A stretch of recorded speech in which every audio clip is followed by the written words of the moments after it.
د پروګرام په دې برخه کې د هیواد سیاسي شخصیت ډاکټر انوار الحق احادي ته په خورا درنښت بلنه ورکوو چې د دریځ لوري ته تشریف راوړي او خپله وینا تاسو ته واوروي. بسم الله الرحمن الرحیم. د مرحوم کاکړ صاحب د کورنۍ محترمه غړو، د کاکړ تاریخ بنسټ محترمو ادارې، محترم مسلم یار صاحب، د افغانستان ټولو محترمو مشرانو، خویندو ورونو، السلام علیکم ورحمت الله وبرکاتو. د هر څه نه د مخه غواړم چې د کاکړ تاریخ بنسټ رسمي افتتاح د بنسټ د بورډ غړو کاون خان کاکړ او د کاکړ د کورنۍ نورو غړو او د بنسټ مینوالو ته مبارک ووایم. په اجتماعي علومو کې د علمي حیثیت له پلوه کوانټیټیټیو انالیسز یا ارقامي تحلیل چې په هغو کې له ډېرو پرمختللو احصایوي تخنیکونو نه د علت او معلول د کشف لپاره استفاده کیږي ډېر جګ مقام لري. د دغه میتود پیرو د اجتماعي مسایلو پوهان غواړي چې له طبیعي علومو نه پیروي وکړي او د اجتماعي متغیرو یا ویریبلز ترمنځ د علتي یا کازل رابطې د کشف لپاره د کوانټیټیټیو انالیسز یا ارقامي تحلیلي تخنیکونو نه استفاده وکړي. نو ځکه په اقتصاد، سیاسي علومو، سوسیولوژي او سایکالوژي کې اوس د ټولو نه پرمختللي مطالعات په همدغه میتودولوژي ولاړ دي. متاسفانه د افغانستان په هکله په علمي اجتماعي مطالعاتو کې له دغه میتودولوژي نه ډېره کمه استفاده کیږي او دلیل همدا دی چې د اجتماعي پدیدو په هکله موږ پوره او موثق ارقامي معلومات نه لرو. کوانټیټیټیو انالیسز یا ارقامي تحلیل ده نو وروسته جګ علمي حیثیت کمپیریټیو سټډیز ته ورکول کیږي. په دې میتودولوژي کې د یو څو مشابهو قضیو عمیقه کیفي مطالعه کیږي او له هغې عمیقې مقایسې مطالعې عمومي احکام ترلاسه کیږي. خو د دغو احکام عمومیت او دقت د ارقامي مطالعاتو په اندازې نه دی، نو ځکه یې علمي یا ساینټیفیک اهمیت له کوانټیټیټیو انالیسز نه لږ څه ټیټ دی. خوشبختانه چې دغه علمي میتود نو اوس د افغانستان په اړوند د موضوعاتو کې استفاده کیږي.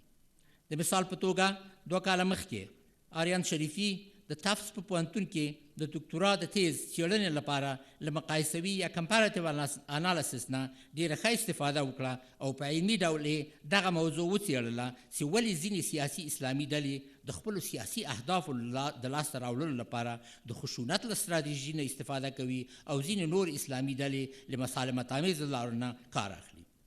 سره له دې چې د کمپیریټیو انالیسس میتودولوژي د ساینس د فلسفې له نظره د کوانټیټیټیو انالیسس نه ټیټه درجه لري، خو زما په فکر د ځینو ډېرو مهمو کتابونو په څېړنه کې له مقایسوي میتودولوژي نه استفاده سوې ده. او د علمي یا ساینټیفیک میتود اهمیت له لحاظه 3 درجه مطالعات د تاریخ څېړنې میتود دی. په دې میتود کې یوه ټولنه یا یوه پدیده په ځانګړي ډول مطالعه کیږي، د نورو ټولنو سره په سیستماتیک ډول نه مقایسه کیږي او هدف د همغې ټولنې په همغه مشخص وخت کې د کومې پدیدې تحلیل دی، نه داسې عمومي تیوریکي احکام کشف سي چې دغه احکام د نورو ټولنو په هکله هم صدق وکړي. د دې میتود ځینې پیروان چې هیسټوریسست نومیږي حتی په دې باور دي چې هره ټولنه او د هرې ټولنې حوادث د تاریخ په خاص وخت کې دومره ځانګړي دي چې ممکن د بلې ټولنې له حوادثو او انکشافاتو سره نږدې شفاهت هم ونه لري. د ساینس د فلسفې پر اساس هر حکم چې څومره عمومي وي هغومره علمي یا ساینسي اهمیت جګ دی. مثال د فزیک قوانین ډېر عمومي دي، نو ځکه د فزیک قوانین علمي حیثیت ډېر جګ دی. د ارقامي مطالعاتو هدف عمومي احکام دي، نو ځکه یې علمي حیثیت جګ دی. د مقایسوي مطالعاتو هدف د څو شبیهو قضیو په هکله د علت او معلول کشفول دي، نو ځکه یې علمي یا ساینټیفیک حیثیت جګ دی، خو له ارقامي میتود نه لږ څه ټیټ دی. او څرنګه چې تاریخ څېړنې هدف مشخصه قضیه دی، نو تیوریکي اهمیت یې نسبتا ټیټ دی. په افغانستان کې په اجتماعي علومو کې ارقامي میتود نه کمه استفاده سوې، مقایسوي میتود شروع سوی او ځینې ډېرې ښې مطالعې پکې سرته رسېدلي، خو تاریخي میتود له پخوا نه رایج و او اکثرا زموږ فهم د افغانستان د اجتماعي مسایلو په هکله په تاریخ څېړنې باندې ولاړ دی. سره له دې چې په تاریخ څېړنې میتود کې هدف د عمومي تیوري کشف نه دی، خو ډېرې په زړه پورې تاریخي مطالعې هغه دي چې د مشخصې پدیدې لپاره علتي یا کازل عوامل په ګوته کړي. خو د افغانستان په هکله زه متوجه سوی یم چې له پخوا نه د تاریخ څېړنې د کرونولوژي شکل درلوده، یعنې حوادث او انکشافات د زماني تسلسل په شکل بحث کېدل. د جریاناتو داستان په کرونولوژیک ډول وړاندې کېده او تحلیلي بڼه یې چې د جریاناتو علتونه یا کازز باندې تمرکز وسي لږ څه کمزوره وه. دغه حالت حتی د ډیرو مشهورو غربي افغانستان شناسانو لکه لوی دوپري کتاب کې هم لیدل کېږي. د دوپري کتاب تشریحي یا دسکرپټیو کرونولوژي ده. معلومات پکې ډېر راټول سوي، خو د ساینس د فلسفې پر اساس یې علمي محتوا لږ څه کمزورې ده. کله چې ما 45 کاله پخوا د وارتن ګریګوریان کتاب د ایمرجنس اف ماډرن افغانستان ولوست، ډېر مې خوښ په دې سو چې یوازې کرونولوژي او ډسکرپشن نه و، بلکې تحلیل پکې و او تر یو حده پورې د کازل انالیسس هم درلوده. همدارنګه ما د لیون پلادا کتاب چې د امان الله خان د دورې اجتماعي بدلونونه او د خلکو اغتشاشونه څېړي ډېر خوند واخیسته، ځکه چې له کرونولوژي او ډسکرپشن کې نه په تحلیل او علتي یا کازل بحث باندې ډېر تمرکز سوی دی. خو د افغانستان د تاریخ اړوند کوم کتاب چې زما ډېر خوښ سوی هغه د کاکړ صاحب کتاب ټولنه او دولت د عبدالرحمن خان په سلطنت کې دی، چې د عبدالرحمن خان کامیابې هلې ځلې د مرکزي دولت جوړولو په هکله څېړي. سره له دې چې دا کتاب ما 10 کاله پخوا لوستی او طبعا ډېر بحثونه مې هم هېر سوي دي، خو یو مطلب مې په یاد دی، هغه داسې د کتاب په لیکنه کې له اولي موادو خصوصا ارشیفي موادو نه ډېره استفاده سوې ده. تاریخ لیکنه خاص میتودولوژي لري چې د هغه په رڼا کې د اولي موادو نه معتبره معنا په ثقي ډول استنباط کېدی سي. هر لومړنی سند نه باید حتما د اعتبار په سترګه ورته وکتل سي. د اسنادو اعتبار ارزیابي خورا دقت غواړي او یو محقق باید ثابته کړي چې د سند حکم د هغه وخت له نورو معتبرو روایتو سره په تضاد کې نه وي. کاکړ صاحب په دغه میتودولوژي باندې پوره واقف وو، ښه استفاده یې ورنه کړې او په نتیجه کې داسې یو کتاب لیکلی دی چې ممکن د عبدالرحمن خان د دولت جوړولو په هکله ورته واقعا ثقایي یا ډیفینټیو مطالعه ووایو. د کاکړ صاحب کتاب یوازې کرونولوژي او ډسکرپشن نه دی، بلکې له تحلیل نه ډک دی. د کاکړ صاحب کتاب چې د دکتورا تیسز هم دی، د تاریخ لیکلو په علمي میتود ولاړ، دقیق او په بین المللي سطحه د تاریخ یو علمي اثر دی. دا به د کاکړ صاحب د سکالرشپ په هکله بې انصافي وي چې ووایي د کاکړ صاحب اثر د افغانانو په سطحه یو ښه علمي اثر دی. د کاکړ صاحب کتاب په بین المللي ستندر د تاریخ یو ښه علمي اثر دی.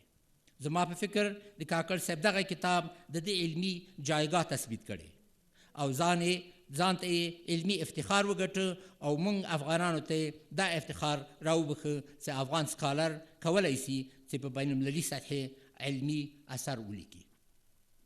د کاکړ صاحب بل کتاب چې ما 20 کاله پخوا لوستی، د شوروي یرغل او د افغانانو غبرګون عنوان لري. زما په فکر د دې کتاب علمي اهمیت د ټولنه او دولت د عبدالرحمن خان سلطنت نومي کتاب په مقایسه لږ څه ټیټ دی، ځکه چې دا کتاب ته ډېره حده کرونولوژیک او ډسکرپټیو دی. خو د کتاب اهمیت په دې کې دی چې ډېر داسې معلومات پکې راټول سوي چې کاکړ صاحب نه وی لیکلی، د وخت په تېرېدو ممکن له منځه تللي وی. څرنګه چې کاکړ صاحب مسلکي تاریخ پوه و، داسې ښکاري چې په سیستماتیک ډول یې د شوروي د اشغال د دورې حوادث په خپل یاداشت کړی او لیکلي دي. همدارنګه په زندان کې له ډېرو سیاسي بندیانو سره خبرې کړي دي او هغوی هم ورته خپلې قصې کړي دي. ډېر وخت په انسان باندې لټي غلبه کوي او سره له دې چې مهمو تاریخي پیښو په جریان کې وي، خو یاداشتونه نه لیکي. جهاد د افغانستان د تاریخ یو ځلانده فصل دی او خاطرات یې باید ژوندي پاتې سي. د کاکړ صاحب دغه یاداشتونه او بیا د دغه کتاب لیکنه د جهاد د دورې واقعیتونه ژوندي ساتي او دا یو لوی خدمت دی. مخکې مې وویل چې د کاکړ صاحب کتابي تالیفات ډېر دي. ما د کاکړ صاحب فقط یو څو کتابونه لوستي دي، خو د کاکړ صاحب په کتابونو کې زه یو ټکي ته متوجه سوی یم. هغه داسې د کاکړ صاحب تاریخ څېړنه عمومي تاریخ نه دی بلکې د یوې خاصې دورې یا خاصې موضوع په هکله دی. دا موضوع له علمي اړخه مهمه ده. د موضوعاتو عمیقه او تازه څېړنه محقق دې ته مجبوروي چې د خپلې مطالعې ساحه یا د زمان له لحاظه او یا د موضوع له لحاظه محدوده کړي. له عمومي تاریخ نه عوام ښه استفاده کولی شي، ول علمي بحث عمیقه څېړنه غواړي او عمیقه څېړنه د موضوع محدودیت یا د وخت محدودیت ته ضرورت لري. کاکړ صاحب سربیره پر دې چې خپل ډېر تالیفات لري، څو عمده اثار یې ترجمه کړي هم دي. په پخوا زمانو کې ترجمه یو منلی علمي هڅه وه او د علم په خپرېدو کې غټ نقش درلوده. د مثال په ډول د عباسیانو په دوره کې ډېر یوناني علمي اثار عربي ته ترجمه شول او ښه استفاده ورنه وسوه. بیا د رنسانس په دوره کې یوناني او عربي اثار په غرب کې ترجمه شول او علمي استفاده ورنه وسوه. خو اوس په پرمختللو ټولنو کې ترجمه هغه پخوانی علمي اهمیت نه لري. اوس په علمي ارزیابي کې د عالم خپل بکر نظر یا بکر تیسیس اهمیت لري. خو څرنګه چې د افغانستان غوندې هیوادونو کې ډېر لږ علمي بکر اثار په ملي ژبو کې پیدا کیږي، ښه ترجمه تر ډېره ځایه دغه خلا ډکولی شي. کاکړ صاحب په مسلکي ډول تاریخ پوه و، خو علمي علاقمندي یې تاریخ ته منحصره نه وه.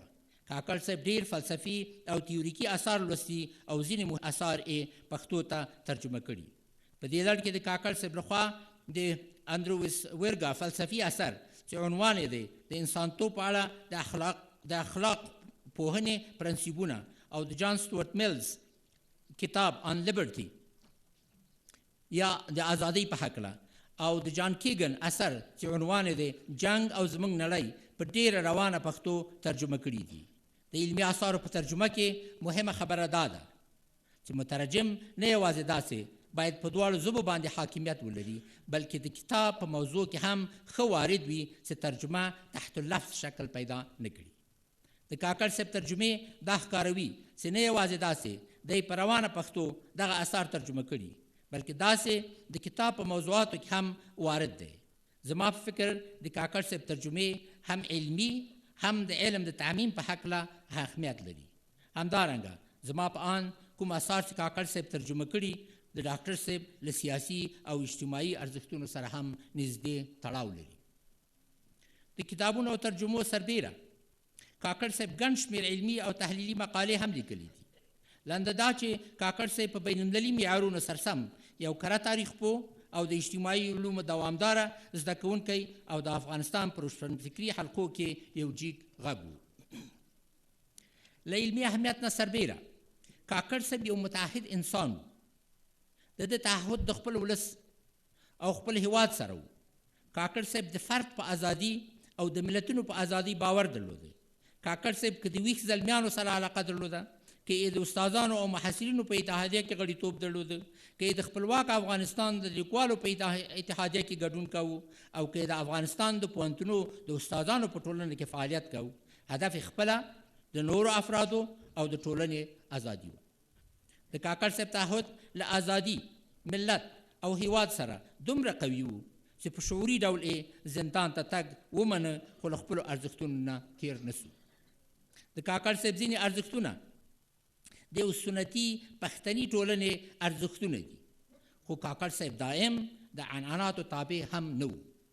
کاکړ صاحب له خپل ملت سره پوره مینه درلودله، خو له دې مینې سره سره یې په انسانیت او هیومنیزم هم باور درلوده او د اخلاقو کود یې د یو ملت په محدوده کې منحصر نه و بلکې فراملتي او د انسانیت په سطحه و.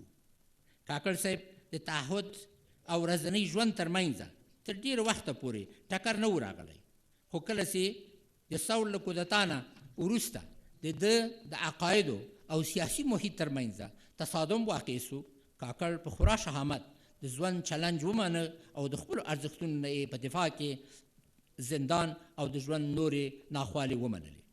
کاکړ صاحب یو مدني سیاسي فعال عالم و. څرنګه چې عالم و، مدني سیاسي فعالیت یې ډېر مؤثر و.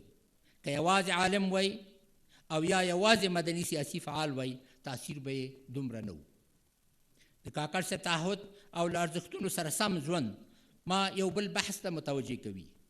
په علمي حلقو کې دا مفکوره نسبتا قوي ده چې محقق یا ریسرچر د هغو موضوعاتو په هکله چې خبرې چې څېړي یې باید کلک دریځ ونه لري، ځکه چې د محقق کلک تعهد د ده ابجکټیویټي مخه نیسي.